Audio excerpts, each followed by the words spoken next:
तो बेहद प्रिय लोकप्रिय कार्यक्रम वार्षिक कार्यक्रम परीक्षा पे चर्चा कार्यक्रम का आज हजारों छात्रों अध्यापकों मौजूदगी में राजधानी दिल्ली के भारत मंडपम में प्रधानमंत्री नरेंद्र मोदी के संबोधन और संवाद के साथ इस कार्यक्रम का जहां समापन हुआ, तो वहीं लगभग पौने 2 घंटे तक चला ये संवाद, जहां विदेशी छात्रों की भूमिका भी इसमें अहम रही। विदेशी छात्रों ने भी प्रधानमंत्री नरेंद्र मोदी से अपने जो जहन में प्रश्न थे उनके हल निकाले, तो वहीं भिन्न भिन्न राज्यों के बच्चे भी वर्चुअली माध्यम से प्रधानमंत्री के साथ जुड़े। और तो वहीं भारत मंडपम में जो छात्र अध्यापक अभिभावक भी मौजूद थे उनके प्रश्न भी इस दौरान देखे गए। छात्रों को वार्षिक कार्यक्रम का इंतजार रहता है और प्रधानमंत्री ने तनाव मुक्त जीवन शैली को जीने के लिए बच्चों को प्रेरित किया, तो वहीं एग्जाम वॉरियर के तौर पर भी बच्चों को प्रेरित किया। इसके साथ साथ परीक्षा का बेहतर ढंग से सामना कैसे करे छात्र,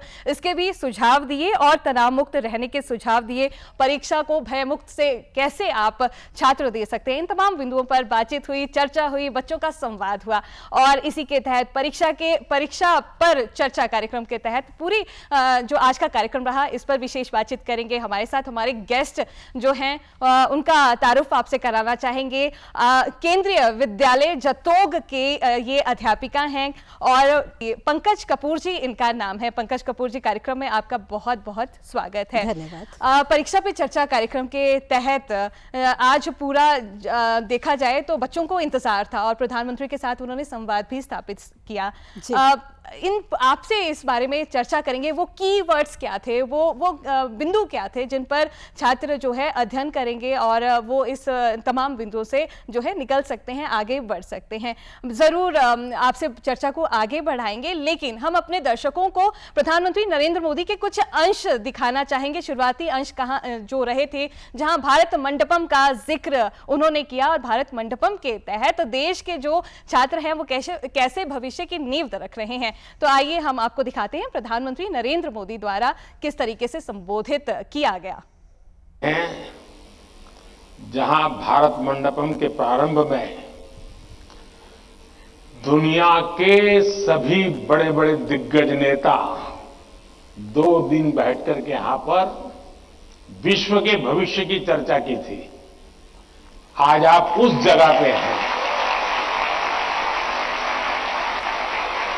और आप भारत के भविष्य की चर्चा आज अपनी परीक्षा की चिंताओं के साथ साथ करने वाले हैं। तो पंकज मैम, सबसे पहले तो भारत मंडपम में बच्चों का संवाद स्थापित हुआ, जहां प्रधानमंत्री संवाद स्थापित कर रहे थे, लेकिन इससे पहले उन्होंने एक प्रदर्शनी का अवलोकन किया था और प्रदर्शनी में बच्चों के जो प्रोजेक्ट्स थे उन पर प्रधानमंत्री ने अपनी प्रतिक्रिया भी दी थी। तो आपसे जानना चाहेंगे उन प्रोजेक्ट्स और प्रदर्शनी को कैसे आप एक अध्यापक की भूमिका में देख रहे हैं। जी, अगर आप ध्यान दें तो उन प्रोजेक्ट्स में कहीं ना कहीं मैं जिक्र करना चाहूँगी अटल टिंकरिंग लैब का। जी, ये जो लैब्स हैं 10,000 से ज़्यादा पूरे भारत में ये लैब्स हैं और करीब 1 करोड़ से भी अधिक बच्चे इससे जुड़े हुए हैं, नवाचार कर रहे हैं। और कहीं ना कहीं प्रधानमंत्री ये मानते हैं, वो जिस विजन को लेकर चल रहे हैं उस विजन में उनका मानना ये है कि कल की जो ये हमारे बच्चे हैं, कल यही हैं जो देश के कर्णधार बनने वाले हैं और यही हैं कहीं ना कहीं जो ज्ञान विज्ञान को आगे बढ़ाने वाले हैं। नवाचार बच्चे कर रहे हैं और उन्हें ऐसे ऐसे प्रोजेक्ट्स मैं कुछ आपके साथ साझा करूंगी उनके नामों को लेकर। जैसे उन्होंने सोशल प्रॉब्लम्स को लेकर भी उन्होंने इश्यूज़ को लेकर उन्होंने प्रोजेक्ट्स बनाए हैं।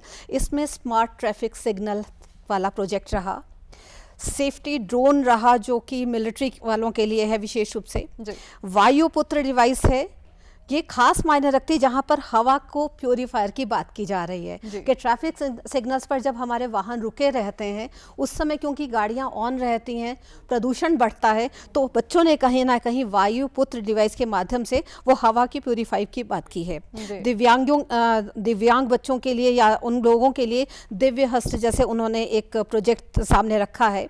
पर्यावरण संरक्षण का प्रयास यहाँ पर हुआ है और कहीं ना कहीं आर्टिफिशियल इंटेलिजेंस AI के माध्यम से AI फॉर यूथ नाम से भी यहाँ बात हुई है, जिसमें अग्नि सुरक्षा संयंत्र को बनाया गया है, जिसके माध्यम से क्योंकि भारत में या कहीं भी कह लीजिए पूरे वर्ष में कई जगह ये आग की दुर्घटनाएं हो जाती हैं, किस तरह से इस आग को बुझाया जा सकता है, उसको लेकर बच्चों ने नवाचार किया है। रोबोट्स के ज़रिए उन्होंने नालों की सफाई, ये बहुत बड़ी समस्या थी कि नालों में जाकर सफाई करना, और उसमें भी कई दुर्घटनाएं हो जाती हैं, कई लोग उसमें अपने जीवन से हाथ धो बैठते हैं, तो उसको लेकर बच्चों ने प्रोजेक्ट्स तैयार किए हैं। और कहीं ना कहीं मानसिक तनाव और सांस की बीमारी को लेकर उन्होंने विशेष रूप से एक स्वच्छता निदान, मतलब स्वास्थ्य के निदान के लिए भी उन्होंने इस तरह से काम किया है। तो कुल मिलाकर अगर हम देखें तो कहीं ना कहीं बच्चों ने वो नवाचार किया, वो अपने समाज के जो समस्याएं हैं, इश्यूज हैं, उनसे। और इसमें आपने अगर देखा होगा कार्यक्रम, जरूर देखा है आपने, 10 वर्ष के बच्चों से लेकर, है ना, 14-15 साल तक के सभी बच्चे, जब 10 वर्ष का बच्चा तक जागरूक हो गया है, इन प्रोजेक्ट्स में सहभागिता कर रहा है, नवाचार कर रहा है, नई इनोवेशंस लेकर आ रहा है, तो कहीं ना कहीं देश की प्रगति का मार्ग प्रशस्त हो रहा है। जो एक विजन लेकर प्रधानमंत्री चल रहे हैं, क्योंकि जिस समय 2014 में प्रधानमंत्री आए थे, उन्होंने उसी समय पहले सत्र में ही, अपने पहले कार्यकाल में ही ये क्लियर कर दिया था, परीक्षा के चर्चा के दौरान भी क्लियर कर दिया था कि कहीं ना कहीं ये देश के कर्णधार हैं और इनको कहीं ना कहीं विज्ञान के क्षेत्र में, ज्ञान के क्षेत्र में प्रगति करने के लिए नए सुअवसर दिए जाएंगे, और वो सुअवसर मिल रहे हैं और बच्चे उनका लाभ उठा रहे हैं। कहीं ना कहीं एक आने वाले भारत की एक मजबूत नींव तैयार कर जी हाँ, विकसित भारत 2047 का जो परिकल्पना की गई है, उसके साक्षात स्वरूपों में देखा जाए तो कर्णधार ये बच्चे जहां हैं, तो वहीं अपनी एग्जीबिशन के माध्यम से ये प्रमाणिकता भी दे रहे हैं। और अब उस दिशा में चलना चाहेंगे जहां प्रधानमंत्री ने संवाद स्थापित किया, जहां बच्चे जुड़े और अपनी जो उनके प्रॉब्लम्स थी, जो जहनी तौर पर वो फेस कर रहे थे, और सुझावों के माध्यम से प्रधानमंत्री ने दिए हैं। आपसे जरूर इस दिशा पे बात करेंगे, लेकिन हम अपने दर्शकों को बताना चाहेंगे कि प्रधानमंत्री के उन संवादों को, जहां पर छात्र प्रधानमंत्री से संवाद स्थापित कर रहे हैं और अपने अपने जो प्रश्न हैं उनके माध्यम से प्रधानमंत्री के सुझाव ले रहे हैं, तो आइए देखते हैं प्रधानमंत्री नरेंद्र मोदी द्वारा बच्चों के साथ किस तरीके से संवाद स्थापित किया जा रहा है। ये प्रश्न हर बार आया है और अलग अलग तरीके से आया है। अगर टीचर्स ने अब तक जितने मेरे एपिसोड हुए हैं, उसमें मैंने इन बातों का जो वर्णन किया है, अगर उसका कुछ न कुछ उन्होंने अपने स्कूल में एड्रेस किया हो, तो शायद हम इस समस्या को धीरे धीरे धीरे कम कर सकते हैं। किसी भी प्रकार के प्रेशर को झेलने के लिए सामर्थ्यवान बनाना चाहिए, रोते बैठना नहीं चाहिए, मान के चलना चाहिए कि जीवन में आता रहता है, दबाव बनता रहता है, तो खुद को तैयार करना पड़ता है। अब जैसे कभी आप उस स्थान पे जाते हैं जहां ठंड ज्यादा है और आप किसी गर्म इलाके में रहते हैं, तो हम मन को तैयार करते हैं कि आज अब मुझे 3-4 दिन के बाद ऐसे इलाके में जाना है जहां ठंड ज्यादा है। तो मन से आप तैयार करते हैं, तो धीरे धीरे तो लगता है, पहुंचने के बाद कभी लगता है यार मैंने तो सोचा था उससे तो ठंड कम है, क्योंकि आपने मन से तय कर लिया है। और इसलिए आप टेम्परेचर कितना है कितना नहीं वो देखने की जरूरत नहीं पड़ती, आपका मन तैयार हो जाता है। वैसे ही दबाव को हमने अपने तरीके से मन से एक बार इस स्थिति से जीतना है, ये तो संकल्प करना होगा। पंकज मैम, शुरुआती जो प्रश्न था उसके सुझाव में प्रधानमंत्री नरेंद्र मोदी ने कहा कि लगभग ये 7वां संस्करण है, और अगर अब भी बच्चों में हर बैच में ये देखा जा रहा है कि स्ट्रेस, तनाव को वो महसूस कर रहे हैं, तो कमी कहाँ रह रही है। तो जहां उन्होंने पारिवारिक परिवेश पर इस पर जोर दिया, तो आपसे जानना चाहूंगी स्ट्रेस मैनेजमेंट के लिए आपके स्कूल द्वारा कैसे प्रबंधन किए जा रहे हैं, हमारे दर्शकों को बताएं। जी, मैं पहले इसमें जोड़ना चाहूँगी कि प्रधानमंत्री जी ने जो उदाहरण यहाँ पर दिए, वो उदाहरण आम दिनचर्या के हैं जिनको बहुत अच्छे से बच्चा समझ पाया। जैसे उन्होंने हिल स्टेशन वाला उदाहरण दिया था कि अगर आपको वहाँ जाना है तो आप किस तरह से उसकी तैयारी करते हैं और अपने आप को कहीं ना कहीं उसके साथ जोड़ने लगते हैं कि आप ठंडी क्षेत्र में जाएंगे और धीरे धीरे जब आप वहाँ पहुँचते तो आप क्या पाते हैं कि इतनी ठंड है ही नहीं। जी बिल्कुल, स्ट्रेस की भी यही बात है। जहाँ तक आपने हमारे विद्यालय की बात की कि हम अध्यापक किस स्तर पर कार्य करते हैं, पहली बात तो ये है कि बच्चों के साथ जुड़ना, उनकी समस्याओं को जानना, और विद्यालय में अध्यापक पहले तो अपने स्तर पर यह प्रयास करता है। साथ साथ में हम कहीं ना कहीं अभिभावकों के साथ बैठकें आयोजित करते हैं, उनके माध्यम से भी समस्याएं जानते हैं, उनको भी बताने का प्रयास करते हैं कि कहीं ना कहीं बच्चों की इन समस्याओं को कैसे देखा जाए, कैसे उनका समाधान किया जाए। और इसके अलावा केंद्रीय माध्यमिक शिक्षा बोर्ड भी परीक्षा के दौरान एक पोर्टल अपने उस पर वेबसाइट पर शुरू करता है जहां बच्चा अपनी समस्या उसमें डाल सकता है और उस समस्या का समाधान जो है वो विशेषज्ञों के द्वारा किया जाता है, जिससे बच्चा कहीं ना कहीं उस स्ट्रेस से बाहर आ सकता है। और इसके लिए बहुत ज़रूरी है, जैसा हम विद्यालय स्तर पर रहता है, बच्चा इतनी परीक्षाएं देता है, कभी वो कक्षा परीक्षा दे रहा है, कभी मासिक परीक्षा हो रही है, प्री बोर्ड्स हो रहे हैं, तो इतनी परीक्षाओं के बाद वो बच्चे के लिए वो फियर नहीं रहता, वो टेंशन नहीं रहती। कहीं ना कहीं बच्चा एक खुले माहौल में वो काम करता है और कहीं ना कहीं परीक्षा के साथ साथ उसको खेलने के अन्य गतिविधियों में सहभागिता करने का अवसर दिया जाता है, ताकि कहीं ना कहीं वो परीक्षा उसके लिए बोझ ना बने और वो तनाव उसके ऊपर ना हो। जी हाँ, इस वार्षिक परीक्षा पे चर्चा कार्यक्रम की खूबसूरती ये है कि जहाँ छात्र, अध्यापक, अभिभावक और प्रधानमंत्री नरेंद्र मोदी स्वयं, ये चार स्तंभ आपस में बातचीत कर रहे हैं और आपस में बातचीत के जरिए अध्यापकों के प्रश्न भी इस दौरान देखे गए। और संगीत के ये अध्यापक थे जिनका प्रश्न था कि कैसे अध्यापक तनाव, परीक्षा के दौरान जो छात्र तनाव में होते हैं, कैसे वो अपनी भूमिका अदा कर सकते हैं, इस दिशा में भी आप बताएं। प्रधानमंत्री ने उसी समय कहा कि जो संगीत के अध्यापक हैं वो तो अपने बच्चों का क्या, वो पूरे विद्यालय के बच्चों का तनाव जो है वो दूर कर सकते हैं। जी हाँ, इसी कड़ी में प्रधानमंत्री जी ने बताया था कि संगीत है, कला है, वो कहीं ना कहीं बच्चों के इस तनाव को दूर करने में मददगार है और कहीं ना कहीं इस चीज़ से बच्चों को जोड़ना चाहिए। अगर प्रधानमंत्री जी के हम पुराने संस्करणों को भी याद करें, उसमें भी उन्होंने कहा था कि आप इस तरह से अपनी समय सारणी बनाइए अपनी परीक्षा की तैयारी के दौरान, जहाँ आप संगीत भी सुनिए, संगीत सुनते सुनते पढ़ाई कीजिए, तो कहीं ना कहीं वो प्रेशर आपके ऊपर नहीं आएगा, वो तनाव आपके ऊपर नहीं आएगा। और अध्यापक भी यही कार्य कर रहा है और करने का प्रयास करता है। परीक्षा पे चर्चा कार्यक्रम के तहत जहां बच्चों ने संवाद स्थापित किया और विदेशी बच्चे भी इसमें शामिल थे और देश के भिन्न भिन्न राज्यों के बच्चे भी इसमें शामिल रहे, वहीं हिमाचल प्रदेश से भी अगर देखें तो हमीरपुर जिले से एक बच्चे ने प्रधानमंत्री से संवाद स्थापित किया था और अपनी जो दिक्कतें थी और संभवतः सभी की जो दिक्कतें थी उसे साझा किया था। और गैजेट्स का इस दौरान जिक्र हुआ था कि गैजेट्स के साथ कैसे तालमेल बिठाया जाए और प्रधानमंत्री ने इस दिशा में सुझाव दिए थे। क्या वो सुझाव थे, हमारे दर्शकों को बताएं। जी, बच्चे का सवाल बहुत अच्छा था कि एक तरफ से हम बात करते हैं कि कहीं ना कहीं ये गैजेट्स हमारे पढ़ाई में बाधा पैदा कर रहे हैं, दूसरी ओर कहीं ना कहीं हम एआई की बात कर रहे हैं और नवाचार की बात कर रहे हैं। और अगर हम बात करें आज की नई राष्ट्रीय शिक्षा नीति 2020 जो है हमारी, तो वो कहीं ना कहीं उसमें बात हो रही है कि बच्चा ब्लेंडेड लर्निंग हम नया कंसेप्ट लेकर आए हैं। बच्चा कोविड के समय में ज़बरदस्ती उसको जुड़ना पड़ा, उस समय बच्चा जुड़ा हुआ नहीं था लेकिन जुड़ना पड़ा, समय की मांग थी। तो अब एकदम से हम सोचें कि बच्चा उसको छोड़ दे, ये संभव नहीं है। इसलिए प्रधानमंत्री जी ने उसमें बहुत अच्छा सुझाव दिया कि अगर आप सोचें कि मोबाइल को आप चार्ज नहीं करेंगे और वो चलता रहेगा, वो संभव नहीं है ना, तो उसकी चार्जिंग ज़रूरी है।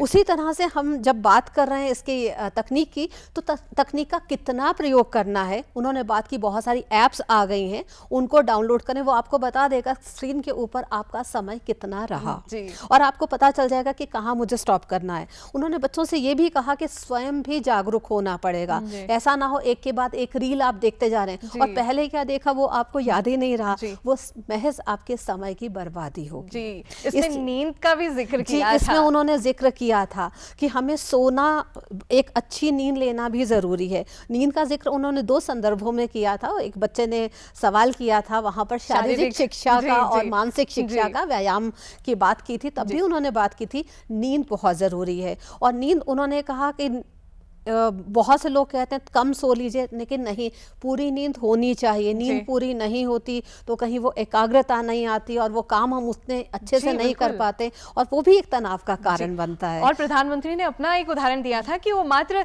30 सेकंड में ही गहरी नींद में चले जी, जाते हैं। गहरी नींद में चले। जब उन्होंने गैजेट्स की बात की तब उन्होंने ये भी कहा कि अभिभावक भी उससे जागरूक हों, बच्चा उनको बताए कि वो जी। क्या कर रहा है, क्या बहुत सारी चीज़ें ऐसी हैं, वो बताए उनको कि किस तरह से वो गणित के सवाल उसके माध्यम से कर रहा है, फिजिक्स की क्या जानकारियाँ उसको मिल रही हैं। माता पिता को भी ज़रूरी नहीं है कि बच्चा गैजेट में सिर्फ रील देख रहा है जी। या खेल रहा है, जी। वो कहीं ना कहीं शिक्षा भी उससे प्राप्त कर रहा है। तो अभिभावकों को भी इस संदर्भ में थोड़ा जागरूक होना पड़ेगा, जी, और बिल्कुल। कहीं ना कहीं बच्चे को स्वयं जागरूक होना पड़ेगा, जी। क्योंकि अगर उसको बेलगाम वो छोड़ देगा तो उसका नुकसान होगा। लेकिन ये कहें कि आज उसके बिना शिक्षा हो सकती है, उन्होंने कहा था आपस में भी बच्चे चर्चा करें, कौन सी वेबसाइट देखी, उस वेबसाइट में क्या क्या ज्ञानवर्धक है, कहाँ से हम कौन सी शिक्षा प्राप्त कर सकते हैं, किस विषय में कौन सी साइट हमारी मदद कर सकती है, तो बच्चा इसको आपस में भी साझा कर सकते जी हैं। बिल्कुल पंकज मैम, आपके साथ हम बातचीत का सिलसिला जारी रखेंगे, लेकिन अब हम अपने दर्शकों को उस संवाद को भी दर्शाना चाहेंगे जहां पर प्रधानमंत्री बच्चों के साथ संवाद स्थापित कर रहे हैं, उनके प्रश्नों का हल दे रहे हैं। आप भी कार्यक्रम के उस अंश को देखें। कभी कभी इस प्रवृत्ति का जहर, ये बीज पारिवारिक वातावरण में ही बो दिया जाता है। घर में भी माँ बाप, दो बच्चे हैं तो दोनों के बीच में कभी एक के लिए अच्छा बोलेंगे, कभी दूसरे के लिए। तो कभी उन दो भाई बहन में भी, या दो भाई में भी, या दो बहनों में भी, देखिए मां ने उसको तो ये कह दिया और मुझे ऐसा कह दिया। एक इस प्रकार की विकृत स्पर्धा का भाव जाने अनजाने में परिवार के रोजमर्रा के जीवन में बो दिया जाता है। और इसलिए मेरी सभी पेरेंट्स से आग्रह है कि कृपा करके बच्चों की इस प्रकार की कंपैरिजन, अपने ही संतानों की ऐसी कंपैरिजन मत कीजिए। उसके अंदर एक द्वेष का भाव पैदा कर देते हैं, और वो परिवार में भी कभी न कभी लंबे समय के बाद वो बीज एक बहुत बड़ा जहरीला वृक्ष बन जाता है। सचमुच में तो हमें अपने दोस्त में से ईर्ष्या भाव के बजाय उसके सामर्थ्य को ढूंढने का प्रयास करना चाहिए। और इसलिए कृपा करके दोस्त हमसे ज्यादा तेजस्वी तपस्वी हमें चुनने चाहिए, और हमेशा उनसे सीखने का प्रयास करना चाहिए। जी, तो लगातार हम ये प्रयास कर रहे हैं कि हमारे दर्शक प्रधानमंत्री नरेंद्र मोदी के वार्षिक कार्यक्रम परीक्षा पे चर्चा के कुछ महत्वपूर्ण अंश जरूर देख सकें। और इस चर्चा में हमारे साथ पंकज कपूर जी भी शामिल हैं, केंद्रीय विद्यालय जतोग की ये अध्यापिका हैं, और इस कार्यक्रम के तहत जो भी पृष्ठभूमि रही उस पर हम इनसे चर्चा कर रहे हैं। और अब कुछ महत्वपूर्ण और अन्य बिंदुओं पर भी बातचीत कर लेते हैं। एक छात्रा का प्रश्न था कि जहां वो परीक्षा में बैठ रही है तो लास्ट के जो 10 मिनट्स है उसमें उनकी हैंड राइटिंग से है जो वो काफ़ी रफ हो जाती है, और इसमें प्रधानमंत्री ने कुछ सजेशन भी दिए थे। क्या वो सजेशन थे एक अध्यापक के तौर पर? आप आम जनता को क्या सुझाव देना चाहें, वो जरूर दें। जी, प्रधानमंत्री जी ने इस संदर्भ में कहा था, पहली बात अति उत्साह की बात, और वो अति उत्साह की बात जब उन्होंने की तो वो अभिभावकों के स्तर पर भी बात की, विद्यार्थी के स्तर पर भी बात हुई। तो कहीं ना कहीं विद्यार्थी हमारा जब परीक्षा भवन में पहुंचता है, वो किताब के साथ पहुंचा हुआ है, वहां पर आखिरी उस समय भी पढ़ने में लगा है, दूसरा क्या कह रहा है ये नहीं पढ़ा, इस तरह की घबराहट को उन्होंने दर्शाया। और उन्होंने साथ में ये भी बात की कि वहाँ पहुँचिए तो एक आराम से परीक्षा भवन लगभग 10-15 मिनट पहले खुल जाता है, जी। वहाँ जाइए, दोस्तों से हंसी मजाक कीजिए, चुटकुला सुना जी। दीजिए किसी को, और कुछ नहीं तो उन्होंने बात की थी डीप ब्रीदिंग की, जी। है ना, उससे कहीं ना कहीं आप शांत हो जाएंगे, वो घबराहट नहीं जी, रहेगी। इसी के साथ मैं एक और चीज जोड़ना चाह रही हूँ, मैं आपसे आपके विचार जरूर जानना चाह रही हूँ कि एक बच्चे का एक और प्रश्न था जहाँ पे वो व्यायाम के साथ शारीरिक और मानसिक स्वास्थ्य का जिक्र कर रहा था, जी। तो प्रधानमंत्री ने यहाँ पे व्यायाम का जरूर जिक्र किया था। समय की जो सीमा है उसमें मैं आपको बांधते हुए ये भी जानना चाहती हूँ कि प्लीज आप वो बताएं कि प्रधानमंत्री ने व्यायाम के संदर्भ में क्या कहा था, जहाँ शारीरिक और मानसिक दोनों में अहम स्वस्थ जीवन है। जी, शारीरिक और मानसिक उसके लिए तालमेल बनाए रखने के लिए बहुत ज़रूरी है। उन्होंने व्यायाम की बात की थी, जिस बच्चे ने सवाल किया था उससे ठिठोली भी उन्होंने की थी थोड़ी सी, कहीं ना कहीं वो हल्का फुल्का एक माहौल बना देते हैं जिससे बच्चा सभी उसका आनंद भी लेते हैं। तो उन्होंने मूल रूप से जो उसमें व्यायाम के संदर्भ में बात की थी, उन्होंने ये भी कहा बच्चों से कि व्यायाम हमें कोई पहलवानी वाला नहीं करना है, हम एक नियमित दिनचर्या में कुछ ऐसे व्यायाम करें जो कहीं ना कहीं हमारी एकाग्रता को भी बढ़ाएंगे। और उसी संदर्भ में उन्होंने फिर नींद का जिक्र भी किया था। व्यायाम बहुत जरूरी है, उसमें खेलने का जिक्र भी हुआ था कि खेल किए जाएं, क्योंकि अगर हम एक ही तरह के उसमें चलते रहेंगे वो भी तनाव का कारण बनेगा। एक और प्रश्न, क्योंकि बिल्कुल आखिर पड़ाव पर हम हैं, बच्चों ने यहाँ पे एक बच्चे का सवाल ये था कि अभिभावक उन पर विश्वास करें, ऐसी कौन सी क्यों नहीं अभिभावक विश्वास कर पाते हैं। पारदर्शिता का यहाँ जिक्र किया था। और पीयर प्रेशर के तहत अब जानना चाहेंगे, लास्ट में चलते चलते बिल्कुल आखिरी मोमेंट पे हम हैं, तो पीयर प्रेशर का भी जिक्र किया था, तो कैसे आप उन सबको एक दो शब्दों में पिरोना चाहें। जी, पीयर प्रेशर के लिए उन्होंने सबसे कहा था, पहली बात हेल्दी प्रेशर है ना, सकारात्मकता हो उसके अंदर, और कहीं ना कहीं आप एक दूसरे से सीखें। जी, एक विद्यार्थी है जिसको विज्ञान विषय बहुत अच्छे से आता है, फिजिक्स बहुत अच्छे से कर लेता है, दूसरा लैंग्वेजेस में बहुत अच्छा है, तो एक दूसरे की मदद करें, उसको कहीं ना कहीं हम नकारात्मक दृष्टिकोण से ना देखकर सकारात्मक दृष्टिकोण से देखें। अभिभावकों से कहा था कि जो बच्चे के मित्र हैं उनके साथ संपर्क साधा जाए, उनके पेरेंट्स के साथ गेट टुगेदर्स हो, आपस में एक दूसरे की चर्चा हो।